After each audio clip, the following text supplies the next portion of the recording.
کس نے پوچھا کہ میں جو ہے تسبیحات کروں، عبادت کروں، نفل پڑھوں یا میں استغفار کروں؟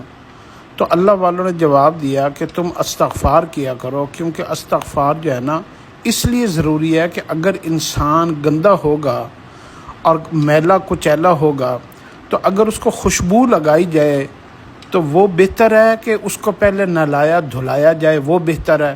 تو یقیناً میلے گندے اور کیچڑ میں لبڑے ہوئے آدمی کو ہمیشہ پہلے نہانا چاہیے، اس کے کپڑے صاف پہنانے چاہیے، اس کو صاف ستھرا کرنا چاہیے۔ اس کے بعد پھر وہ جو بھی تسبیحات کوئی بھی پاک کام نیک کام کرے گا تو اس سے بہتر ہوگا۔ تو یہی ایک سبق ہے کہ انسان کو اپنی اس دور کے انسان سب سے زیادہ استغفار سے غافل ہے، معافی سے غافل ہے۔ باقی ساری باتیں کرتا پھرے گا لیکن معافی مانگنے کے لیے اس کا دل نہیں کرتا، کیونکہ اس کے بعد گناہ چھوڑنا پڑتا ہے۔ تو اس کے لیے اپنی زندگی کے اوپر غور کریں کہ ہم اندر سے کتنے لبڑے ہوئے ہیں۔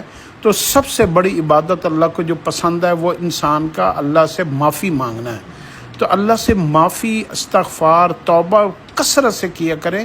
اس میں آپ کو جو ہے نا ہمیشہ آپ اللہ کے سامنے جب پیش ہوں گے نا تو آپ کا بدن، آپ کے اعضاء، آپ کا اعمال نامہ بالکل صاف ستھرا اور پاک ہوگا۔ اللہ ہمیں استغفار کی توفیق دے۔